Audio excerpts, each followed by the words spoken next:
My name is Sage Harlow. I'm 30 now, and I own a little dessert shop called Sugar Vale on a side street in Portland.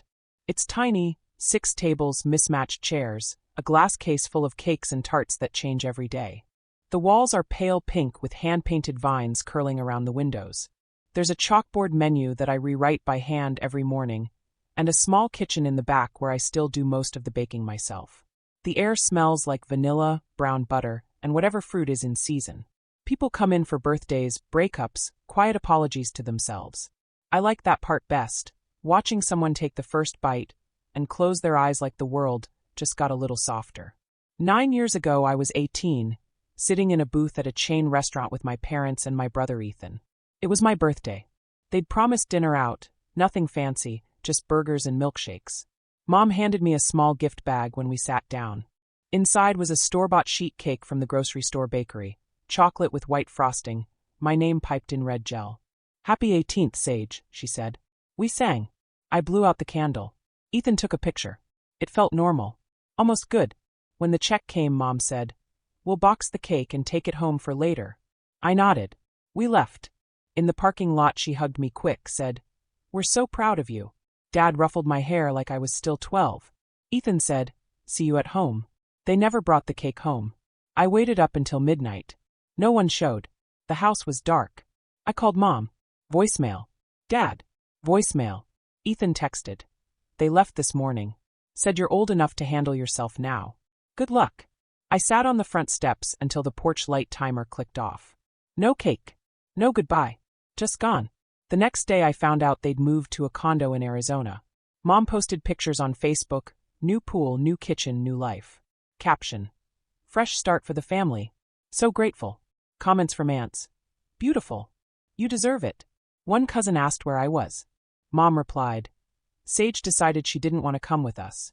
Praying she finds her way. I didn't cry. I was too tired. I packed what I could carry, clothes, my old sketchbook, a few baking tools I'd bought with babysitting money, and left. Slept in my car that first week. Parked at Walmart, cracked the windows, wrapped myself in a thrift store blanket. Worked kitchen prep at a diner.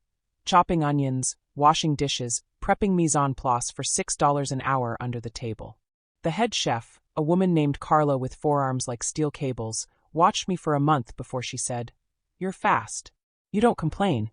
You want to learn pastry." I said yes. She taught me at night after closing. Showed me how to temper chocolate so it snapped clean, how to make potache choux that puffed instead of flattened, how to pipe roses that looked alive.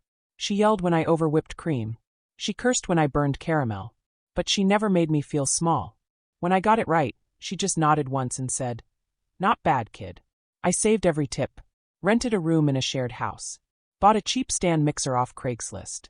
Started baking at 3 a.m. after shifts, tart shells, macarons, little cakes I gave away to coworkers. Posted pictures on Instagram. No fancy lighting. Just the kitchen counter, natural window light, messy edges. Caption. Made this at 4 a.m. Who wants it? People started asking. A coworker ordered a birthday cake. Then her friend. Then a stranger DM'd. "Can you make one for my wife's promotion?" I said yes before I knew how I'd deliver it. I borrowed Carla's kitchen after hours. She grumbled but let me. Don't burn the place down.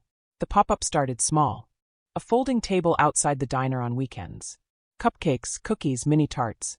People lined up. I ran out fast. Raised prices a little. Saved more. Moved to a shared commercial kitchen space. Bought better ingredients. Hired a part-time helper named Jax who could pipe faster than I could think. Then the local food award. A magazine ran a best new dessert contest. Someone nominated my lavender honey panna cotta. I won. The news clip aired on the evening broadcast, me in my apron, holding a tiny cake, smiling like I was afraid it would disappear if I stopped. They called me the quiet pastry prodigy of Portland. That's when they remembered I existed. Mom's email came 2 days later. Subject. We're so proud, we always knew you'd bake your way to success. I read it on the kitchen floor of the shared space, surrounded by cooling sheet pans. Honey, the news clip is beautiful. You look so happy. We made mistakes back then, money was tight, we were stressed. We thought leaving would teach you independence. Your dad's property taxes are overdue.